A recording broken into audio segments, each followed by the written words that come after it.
Hi betting experts, on Saturday the 22nd of January, 7 cracking jumps races on ITV, Haydock and Ascot. The ground, well at Ascot I think it's drying out all the time. I think we won't be far off good to soft ground by the time we get round to racing on Saturday afternoon. Haydock as usual very testing. We start off with our value angle selection in the 2 o'clock at Haydock. This is the new one Unibet hurdle, a grade 2.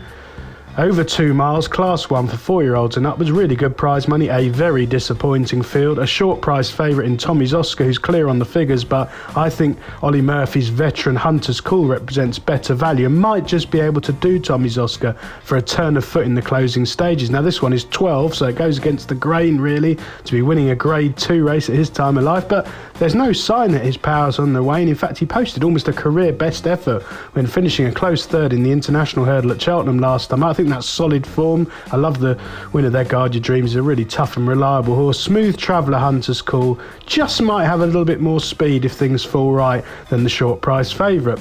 For our nap of the day, we go to the 125 at Haydock, the Sky Bet Supreme Trial, Rossington Novice Hurdle, another grade 2 over 2 miles, 4-year-olds and upwards. A short price favourite here in John Bon. He's all speed, he's a hard puller. I remain unconvinced about what he's actually achieved. You're betting him at bottle on, 2-1 on reputation and who trains him really, and I much prefer the claims of Donny Boy at the prices, who's going to be double figures, bigger on the exchanges. Now Nick Alexander, a trainer, really going places, some lovely young horses. This is the best horse in his yard. He takes plenty of settling. I suspect he will settle here, probably for the first time in his career. He's well up in class. He bolted up on his hurdling debut at Newcastle. Now, I always believe the northern form is at least a stone inferior to the south, so it does go against the grain a touch here, but I think Donny Boy is a horse of so much potential that he could be terrific value here. I do think he is a graded performer in the making.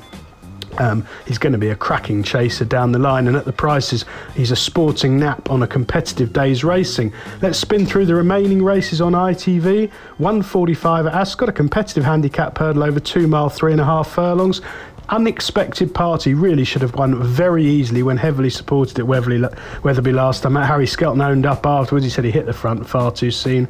Unexpected Party then made a very slow jump at the last idling and got picked off the pair miles clear. He has gone up a few more pounds for that, but he's well ahead of the handicapper. I think Ascot will suit him on drying ground. He's got loads of speed, a strong traveller. Expect him to be produced late after the last. I think he'll take plenty of beating. Staying at Ascot for the 220, the Mare's Hurdle, over nearly 3 miles, a grade 2 here. Western Victory's got probably £10 to find with some of these principles like Ollie's Wishes and the Mullins mare, but she's running really well. She's very progressive. Emma Lavelle's absolutely flying and she is certain to give her running, and I'm not sure that's the case with a few of these. One or two of them come into this with plenty to prove after a disappointing run, and Western Victory might be the value. Haydock, the 235, the Peter Marsh, a real stamina test here, 3 mile 1.5 furlong, grade 2 handicap for 5-year-olds and upwards. Kaluki really impressed me when winning at Doncaster last month. Like all of Philip Hobbs's horses, he needed his first run quite badly, and he still looked raw at some of the fences and made a few mistakes at Donny last month, but this stiffer test of stamina will definitely suit him. He should now be 100% fit. He's a thorough stayer, revels in soft ground, is open to more improvement. He should go really close. He does need to jump better. Tom O'Brien's up and the cheek pieces are on. That should help. Ascot, the 255, a competitive handicap chase over 2 mile 5. Well, Killer Clown did us a right turn 14 days ago at Wincanton, travelling round there really strongly. Drying ground at Ascot on Saturday will suit him. He has gone up the weights, but he's a horse with loads of ability. He hasn't always put it together. He has finished weakly at times, made the odd mistake, but I think Wincanton, sharp right-handed suited, and Ascot very similar. He is well ahead of this mark. He's a very useful horse in the yard, absolutely flying.